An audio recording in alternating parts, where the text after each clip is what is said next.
BRS పార్టీగా మీ యొక్క స్పష్టమైన వైఖరి ప్రజలకు తెలియజెప్పాలి. మీరు బీసీల గురించి మాట్లాడుతున్నటువంటి కవితమ్మ గారు తెలంగాణ రాష్ట్రంలో బీఆర్ఎస్ పార్టీకి ఒక బీసీ నాయకుడిని అధ్యక్షుడిని చేయగలుగుతారా? స్పష్టంగా ప్రకటించాలి. రేపు అధికారంలోకి వచ్చిన తర్వాత తెలంగాణ రాష్ట్రానికి ఒక బీసీనే ముఖ్యమంత్రి చేయగలుగుతామని చెప్పేసి గౌరవ ముఖ్యమంత్రి కేసీఆర్ గారు ప్రకటిస్తారా? దానితోనే బీసీల పట్ల మీకున్నటువంటి ప్రేమ ఏందో స్పష్టంగా అర్థమవుతుందని చెప్పేసి కూడా ఈ సందర్భంగా తెలియజేసుకుంటూ, బండి సంజయ్ గారు నిజంగా బండి సంజయ్ని చూస్తే నవ్వాలో ఏడవాలో అర్థం కావట్లేదు. ఒక పిచ్చోడి చేతిలో రాయిలాగా మాట్లాడుతూ ఉన్నాడు.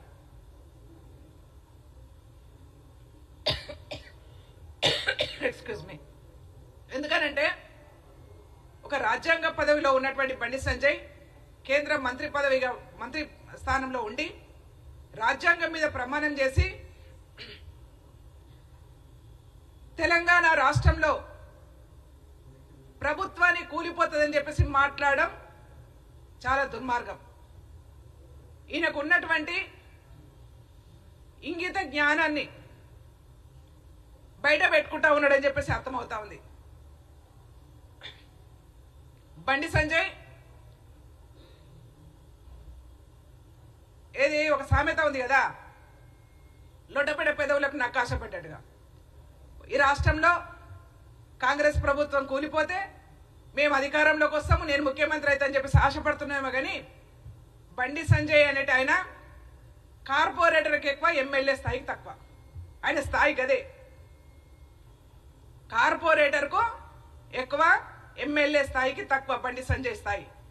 ఏదో కర్మగాలి నువ్వు గెలిచినావు, అక్కడ భారతీయ జనతా పార్టీ నీకు ఈ రాష్ట్రానికి ఏదో ఉద్ధరిస్తావు, ఈ రాష్ట్రానికి ఏదో బాగు చేస్తావు అని చెప్పేసి మంత్రి పదవి ఇస్తే పొద్దున్న లేస్తే నువ్వేం మాట్లాడతావు ఎవరికి అర్థం కాదు.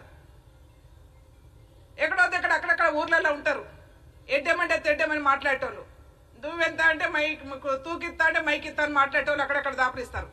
అదే పద్ధతిలో ఇవాళ బండి సంజయ్ మాట్లాడుతూ ఉన్నాడు. కాబట్టి నువ్వు ఏది మాట్లాడినా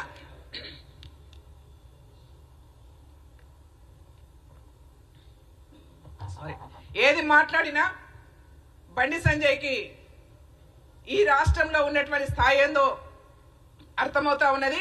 కాబట్టి నువ్వు నీ స్థాయిని తగ్గించుకోకుండా మాట్లాడు. ఒక కేంద్ర మంత్రిగా ఉన్నావు, రాష్ట్రానికి రావాల్సిన నిధుల గురించి మాట్లాడు, రాష్ట్రంలో జరగాల్సినటువంటి అభివృద్ధి గురించి మాట్లాడు. భారతీయ జనతా పార్టీ అధికారంలో ఉన్నటువంటి రాష్ట్రంలో ఇవాళ కుంభమేళా జరుగుతూ ఉంటే, వేలాది మంది చనిపోతా ఉంటే కనీసం నోరిప్పర్ భారతీయ జనతా పార్టీకి సంబంధించిన వాళ్ళు దాని గురించి మాట్లాడండి, మీ వైఫల్యాల గురించి మాట్లాడండి, చెంపలేసుకోండి. ఈ రాష్ట్రానికి ఏం తీసుకురాలేకపోయినాం, నయా పైసలు ఇప్పించలేకపోయినాం అని చెప్పి రెండు చెంపలేసుకోండి. అంతేగాని ఈ రాష్ట్రంలో అధికారం కూలిపోతుంది, అధికారం కూలిపోతే మేము అధికారంలోకి వస్తాము, తప్పుల మాటలు మాట్లాడొద్దని చెప్పేసి హెచ్చరిక జారీ చేసుకుంటూ, మీరు ఇక్కడ ఏదో షిండేలను క్రియేట్ చేస్తాం, షిండేలను క్రియేట్ చేస్తే శీర్షింత కడతారు, ఎవరు ఊకోరు ఈ రాష్ట్రంలో. మీరు అనుకుంటున్నారేమో షిండేలను క్రియేట్ చేస్తాం, ఈ రాష్ట్ర ప్రభుత్వాన్ని కూలగొట్టేస్తాం, మేము అధికారంలోకి వస్తాం, తోలు తీస్తారు. తెలంగాణ రాష్ట్ర ప్రజలు తోలు తీస్తారు. ఇంకొకసారి ఇట్లాంటి మాటలు మాట్లాడితే తోలు తీస్తారు.